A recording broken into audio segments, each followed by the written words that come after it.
To understand the first few stages of the Danziger Bridge massacre, you have to understand the peculiar geography of two bridges. The one that's above my head, the Danziger Bridge, and the one that you can see behind my shoulder now, what's locally known as the high-rise bridge. Now the Danziger Bridge shootings trial, an expert witness testified that at least one of the victims in the Danziger case was shot with a high-powered weapon while lying face down on the bridge. Federal prosecutors say the officers opened fire on 6 people, killing 2 of them, then trying to cover it up. Former New Orleans police officer convicted in the deadly Danziger Bridge shootings gets the maximum sentence for his role in covering up the crime. A federal judge sentenced Robert Barrios to 5 years in prison. Barrios is one of 5 former officers who pleaded guilty to participating in a cover-up to make it appear that police were justified. The story begins with a female police officer making a panicked phone call describing 2 men wearing specific colors of t-shirts.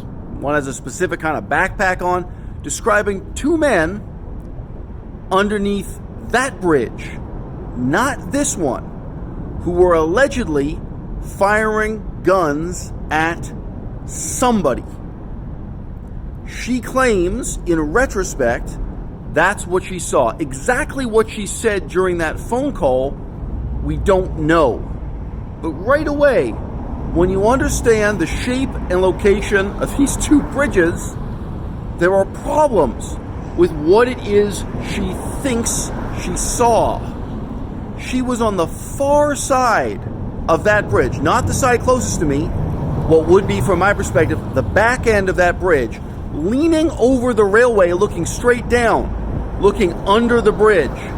And she allegedly saw these 2 men, she described with some particulars, in the post-industrial wasteland in between the 2 bridges, walking towards this bridge. And that's why she made a call to her fellow police officers who showed up here and started shooting civilians truly at random. We actually heard from Officer Jennifer Dupree. She is the officer who made the 108 call, the call that an officer would need assistance. She's pictured in some video that we have. She is an officer who's carrying a rifle. She was captured in that video by an NBC photographer. She said that she made the call after being flagged down and being told by someone she thought was an officer from another parish that they were taking fire. She says she looked over the bridge where she was. She saw 2 people under the bridge. She thought they had weapons. That's why she made the 108 call. She says that the 2 men she saw were running in the direction of the Danziger Bridge. She even gave a description. She said one had on a red shirt and one had on a black shirt and he was also carrying a backpack, because she had no idea what would follow just from making that phone call. On either side of the river, a very unappealing place for a stroll. Now, I can't say it's impossible to walk between the 2 bridges here in this abandoned industrial area, nor on the other side, which is a relative hive of economic activity these days. There's a factory over there. We can hear it at work. But you have to keep in mind, what the police officer saw was not 2 men right on the banks, shimmying over the different fences and barriers to keep trespassers out, shimmying along next to this man-made river. So this is not technically a river. It's actually a canal dug for industrial purposes. She didn't see 2 men shimmying here, which would be relatively open. No. They would have been walking up to where you can actually get onto the bridge. They would have been getting onto the on-ramp of the bridge. That was supposedly what she was reporting that she saw. Assault weapons, rifles, handguns, and shotguns. A range of weapons were used on the Danziger Bridge. Forensic pathologist Dr. Vincent DeMaio says some of the victims have been shot several times by several different guns. DeMaio also said James Brissett, who was killed on the bridge, was shot in the back of the head, and judging by his injuries, he was shot again even after he lay face down on the ground. Another victim, Jose Holmes, had injuries to his hands. The pathologist said had the pellet struck his face, he may not have survived. So you don't just see post-industrial wasteland here. There's an authentic Louisiana gator swimming in the waters underneath the Danziger Bridge. Oh, you know the problem with those gators? They eat up all the evidence. Have you been eating up the bullet fragments and the body parts left behind there, Gator? I know it seems like the least interesting part of the case, but take a moment to imagine yourself on the far side of that far bridge, looking straight down. Look at how much steel there is there. Look at the width of how many lanes of traffic there are. You're looking straight down and you can supposedly see two men. Looking down, you can see men who are behind you, who aren't underneath your feet. They're not straight below you. They're behind your bum. They're closer to where I am now, and they're walking toward where I'm standing right now. Many aspects of the story can be read off the page. Many aspects of the geography can be figured out simply enough from a map.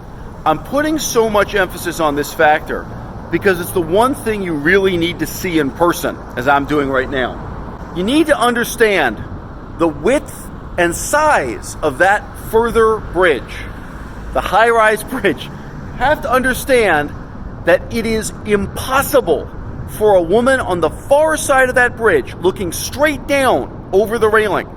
Think of the thickness of how much steel there is supporting that. For someone looking straight down to see two men in the area in between walking toward where I am now, approximately. You can draw lines of exactly where we're talking about in the map.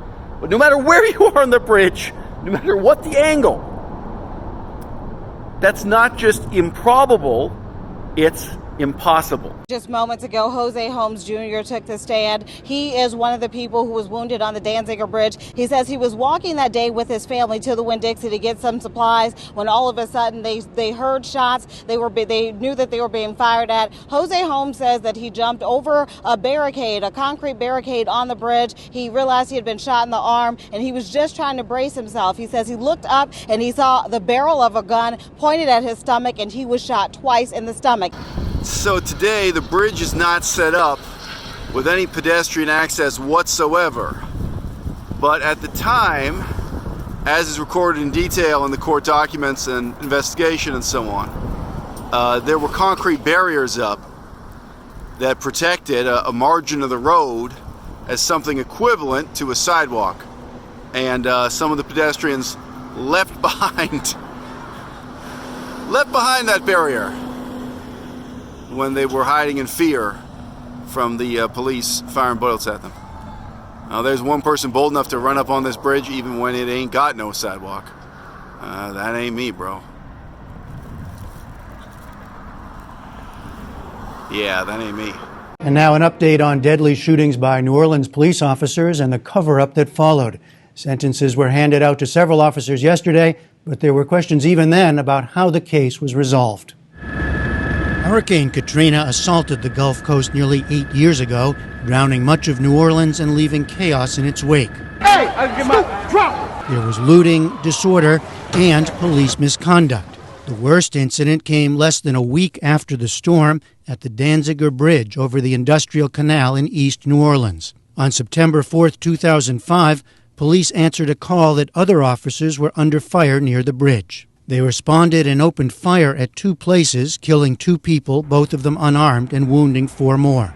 Last August, 5 former officers were convicted on federal civil rights violations in the shootings and ensuing cover-up. In the early afternoon hours on September 4th, 2005, when almost all of New Orleans was underwater, bullets were flying over the Danziger Bridge. Responding to what they say was a distress call, 7 NOPD officers rode in this budget rental truck to the bridge that links Gentilly to New Orleans East and opened fire when they arrived at the scene. Despite all the strange features of that phone call that make it impossible to believe, a team of police officers interpreted this to mean that there were 2 men wearing particular colors of t-shirts, one of them with a particular backpack, who were walking between that bridge and this one after opening fire on a police officer and or possibly opening fire on random members of the public, allegedly standing under the bridge shooting up. What possible explanation is there for what happened next? There wasn't a manhunt. They did not at any point attempt to find 2 men matching that description.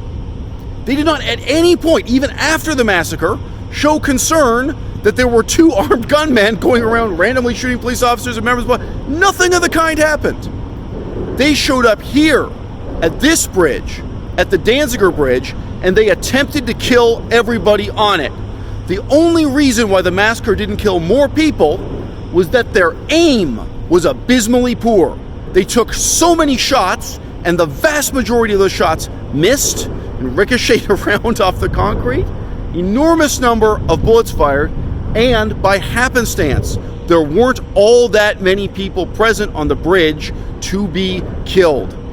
This phone call, this idiotic phone call made by one officer, and we'll never know exactly what she said, inspired a massacre of random members of the public that never should have happened, even if each and every word of that phone call were true.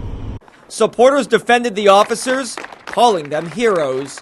An accurate picture of what happened on the Danziger Bridge is going to come out, and the public's going to realize that these guys were out there doing their job, breaking their necks to protect the public in a time of crisis, and didn't do anything wrong.